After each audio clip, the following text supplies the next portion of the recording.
Hey guys, Jamie here from the Butch Harmon School of Golf, Dubai.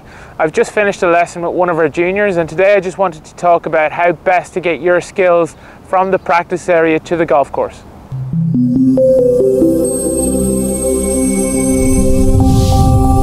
One of the common things we hear from amateur golfers is how difficult it is to transfer their skills from the driving range to the golf course. And the reason for that is the environment changes. When we're on the practice area or on the practice tee, we've got this perfect lie, we tend to tee it up nicely, we'll never really hit from any awkward slopes or anything like that. However, when we're on the golf course, we know it's very, very different.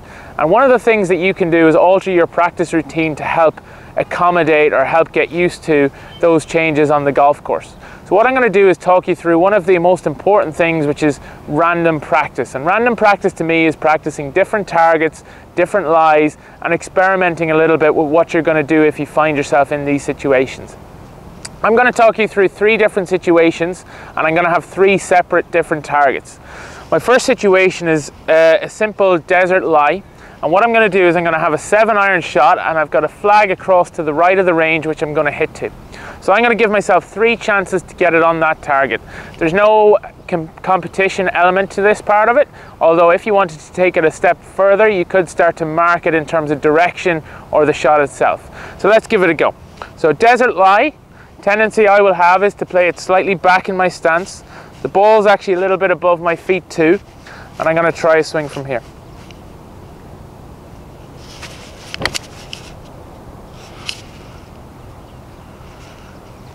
Quite a good shot, a little bit to the right. So let's give that another go. I'm just going to roll the ball in there. So again, the lie might be slightly different. I might have to deal with slightly different turf conditions and a slightly different slope. So try 2. Bit more slope. I'm a little bit more on a down slope now with this one.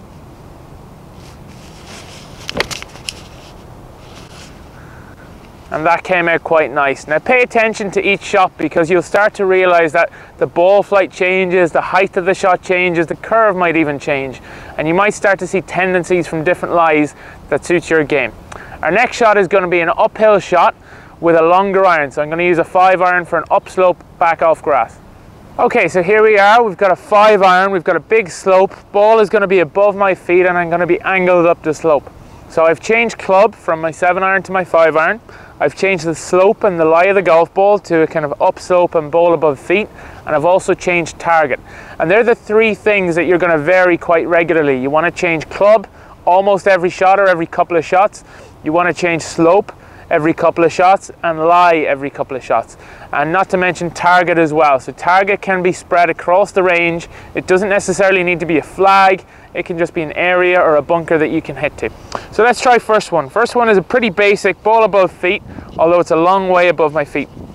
I'm expecting the ball to hook a little bit more from this lie, especially with a slope this big. So I've got a blue target picked out. I'm going to try and shape it a little bit from right to left and see if it draws back.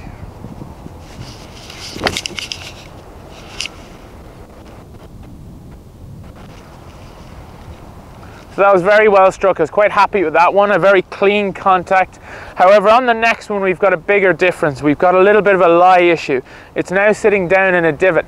So that shot won't really work very well because I've picked it almost clean off the turf.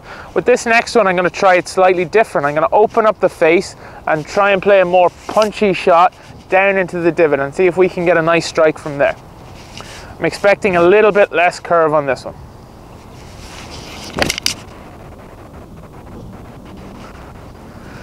So again, you see a very different contact to accommodate that different lie.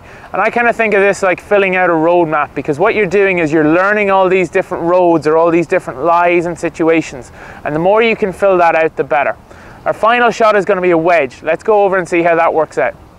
Okay, so here we are with our final shot. This is just a 35 or 40 yard wedge shot. The lies don't vary as much on this, but I've got one sitting perfect, one sitting down a little bit, and then one just sitting in a tiny little divot. And although they're not varied massively, it's very good just to see the little differences that you might have to make. So let's give the first one a go. First one sitting right up on the grass, a nice fresh lie. This should be quite easy to do. The grass is a little bit dewy, so I would expect it to release a little bit more. Let's try it.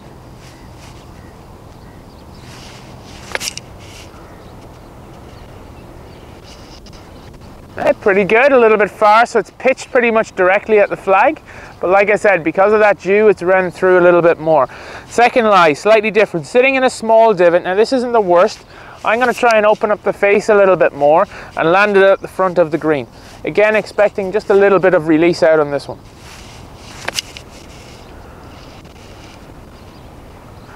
Much better shot. So you can see there I had to take a little bit more divot than the previous one, but a much better result. And again, like I say, you're always learning the different shots, the different situations that you might face on the golf course.